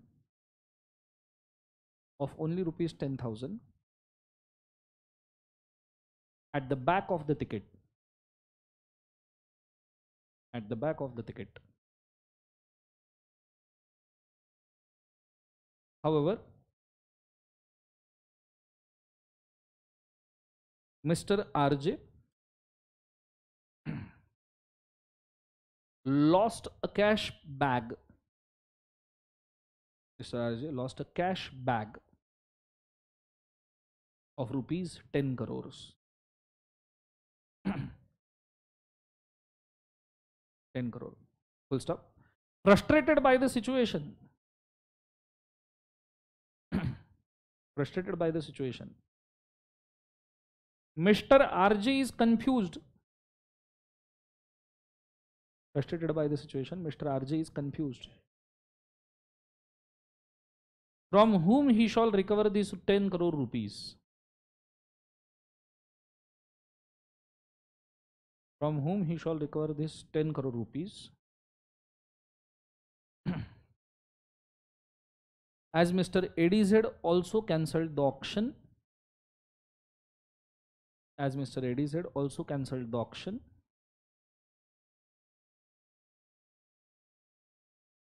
As Mr. ADZ also cancelled the auction on time.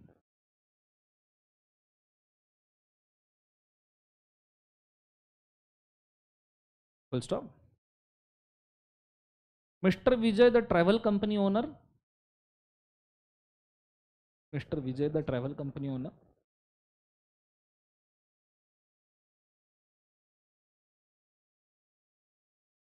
Hired you as a lawyer. Hired you as a consultant to advise on entire situation. Please advise him. Please advise him. लिख लिया सबने? बोलो हाँ है ना? Yes or no? Cases कितने उसके अंदर दिख रहे? 2 3 है. प्राइस टैग भी है बेटा. ऑक्शन का एडवर्टीजमेंट का हैरिस वर्सेस एन निकर्सन है. प्राइस टैग का pharmaceutical society of Great Britain versus Boots cash chemist limited है. एंड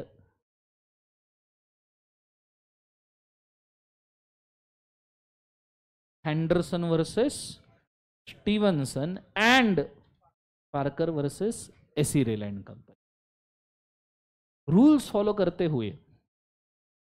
चलो ये सवाल मैं तुमको बोल रहा हूं, तुम्हारे लिए स्पेसिफिकली ये सवाल 8 मार्क का, तो तुम्हें मिलेंगे सॉल्व करने के लिए 12 मिनट. अभी नहीं, आज होमवर्क में जाने का, घर पे टाइमर लगाने का और 12 मिनट में पूरा सवाल सॉल्व करके लाने का. लेट्स सी आज तुम क्या सीख के गए हो. समझ में आ रहा है सबको? हाँ है ना? ये तुमने टैकल कर लिया. उससे तुम्हारे कोई बुरे हाल कर नहीं पाएगा। समझ में आ रहा है सबको? हाँ या ना? सोच समझ के सॉल्व कर दीजिएगा। कर पाओगे बच्चों? जोर से बोलो हाँ या ना। चलो आज के लिए काफी करते हैं। This is all for today. Have a nice day. Thank you बोलो, जोर से बोलो। इधर मैं ऐसे अटक क्यों गया जीवन में? चलो, good day, God bless you.